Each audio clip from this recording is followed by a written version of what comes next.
Welcome back to our channel where we dive into some of history's most notorious criminals. Today we're exploring the life and crimes of one of America's most infamous female serial killers, Belle Gunness. Her story, filled with deception, greed, and murder, is as chilling today as it was over a century ago. So let's unravel the mystery of the Black Widow of the Midwest. Belle Gunness was born Brynhild Paulstetter Storseth on November 11, 1859 in Selbu, Norway. She grew up in poverty, the daughter of a stonemason, and her life in Norway was tough.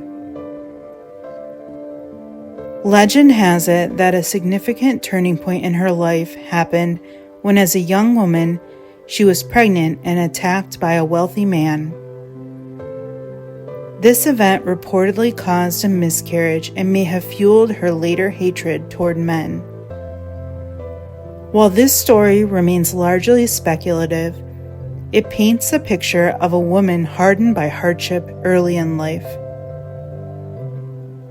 In 1881, seeking a better life, Belle emigrated to the United States, following the path of many Scandinavian immigrants at the time.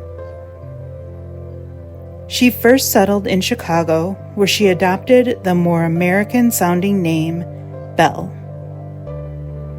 Little did anyone know that the quiet, unassuming immigrant would soon become one of the most notorious murderesses in U.S. history. In 1884, Belle Gunness married Mads Albert Sorensen in Chicago. 2 years later, they opened a candy store, but it didn't fare well. Soon after both their store and home mysteriously burned down, the couple collected the insurance money and used it to buy a new home. Belle and Mads had children in the household, although there was much speculation from the neighbors, as Belle had never appeared to be pregnant. 2 infants died from what was diagnosed as acute colitis, a condition with symptoms like nausea, fever, diarrhea, and abdominal pain, symptoms that closely resemble those of poisoning. Belle and Mads collected life insurance payouts for both children. By June 13, 1900, the Gunness family was listed in the U.S. Census in Chicago, with Belle recorded as the mother of 4 children, though only 2, Myrtle A. and Lucy B., were still living. Also living with them was a 10-year-old girl named Morgan Couch, who would later be identified as Jenny Olson, Belle's adopted daughter. On July 30th, 1900, Mads Sorensen died under highly suspicious circumstances. His death occurred on the one day when his 2 life insurance policies overlapped. The first doctor on the scene suspected strychnine poisoning, but the family doctor who had been treating Mads for an enlarged heart concluded that the cause of death was heart failure. Since there was no immediate suspicion of foul play, no autopsy was conducted. Following Mads' death, Belle married Peter Gunness, a widower with 2 children.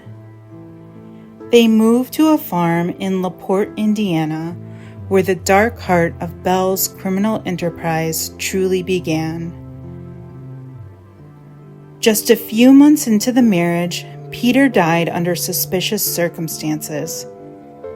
According to Belle, a meat grinder had fallen from a shelf, fatally striking him in the head. Even in the early 1900s, this story seemed unlikely, and rumors of foul play spread throughout LaPorte. A coroner's inquest ruled Peter's death a tragic accident, but many, including Peter's older daughter, who reportedly told classmates, "My mama killed my papa," believed otherwise. Belle collected another insurance payout, adding to her growing fortune. Tragedy seemed to follow Belle Gunness wherever she went. Peter's infant daughter died not long after, as did several other people who came into contact with her. It would later be revealed that many of these deaths were likely the result of Belle's preferred method of murder, poison. In the early 1900s, Belle's criminal activities escalated dramatically. She began placing Lonely Hearts ads in Scandinavian language newspapers, seeking wealthy men to join her on her farm as potential husbands. Belle's advertisement promised love, companionship, and a prosperous life together on her farm. However, there was one catch. Each suitor was instructed to bring their life savings with them and to keep their plans secret from family and friends. One by one, men answered Belle's ads and made the journey to her LaPorte farm. Some stayed for only a short while before mysteriously disappearing. Belle's neighbors often noticed these men arriving, but were told by Belle that they had simply left for various reasons. One had gone back to Chicago, another to New York. But in reality, none of them left the farm alive. Many of Belle's victims were bludgeoned to death or poisoned, and their bodies were buried in various places on her property. In some cases, Belle dismembered the bodies, burning them or feeding them to her hogs, which were said to be particularly large and well-fed. Perhaps the most famous of Belle's victims was Andrew Helgelien, a wealthy Norwegian farmer from South Dakota. In 1907, Andrew responded to one of Belle's ads and began corresponding with her. She promised him a life of happiness and prosperity, convincing him to bring his life savings to Indiana. Andrew arrived in January 1908, bringing with him a considerable sum of money. Shortly after he disappeared, Andrew's brother, Asle Helgelien, grew suspicious when he stopped hearing from Andrew. He began writing letters to Belle, who gave evasive answers about his brother's whereabouts. Asle decided to travel to LaPorte to search for Andrew, and his persistence would ultimately lead to the unmasking of Belle Gunness. On the morning of April 28, 1908, Belle's farmhouse burned to the ground in a mysterious fire. Inside the ruins, authorities discovered 4 bodies, 3 children identified as Belle's adopted children, and the body of a headless woman, initially thought to be Belle herself. But something was off. The body was much smaller than Belle, leading to speculation that she had faked her death to escape justice. As investigators combed through the property, they uncovered a grisly scene. Several bodies were found buried on the farm, including that of Andrew Helgelien. The remains of other men, dismembered and partially decomposed, were discovered in shallow graves and in the hog pen. Authorities quickly realized they had uncovered the work of a prolific serial killer. Estimates suggest that Belle may have murdered between 13 and 40 people, though the true number may never be known. The victims range from wealthy suitors to hired farmhands, and even Belle's own children and stepchildren may have fallen victim to her greed. The discovery of Belle's crimes shocked the nation, but questions remained about her fate. The headless body found in the ruins was never definitively identified as Belle. Some believed she had staged the entire scene, possibly killing a maid or another woman to throw investigators off her trail. Sightings of Belle were reported across the country in the years following the fire, but none were ever confirmed.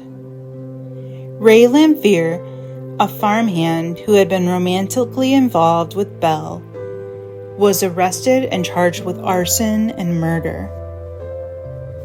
He confessed to knowing about the murders and even claimed to have helped Belle dispose of some bodies, but he insisted that Belle had escaped and was still alive. Lamphere's confession added to the speculation that the Black Widow of the Midwest had successfully eluded justice. Whether Belle Gunness died in that fire or lived out the rest of her life under a new identity, her legacy as one of America's most notorious female serial killers endures. Her story remains one of greed, manipulation, and cold-blooded murder. Belle Gunness wasn't just a killer, she was a master of deception, using her charm and cunning to prey on vulnerable men. Her ability to elude suspicion for so long speaks to the societal underestimation of female criminals at the time. Belle's story serves as a chilling reminder of how evil can lurk behind even the most ordinary facade. Thank you for watching. If you enjoyed this video, don't forget to like, comment, and subscribe for more dark tales from history. And remember, sometimes the most dangerous monsters are the ones we least expect. Stay curious, stay safe, and we'll see you in the next one.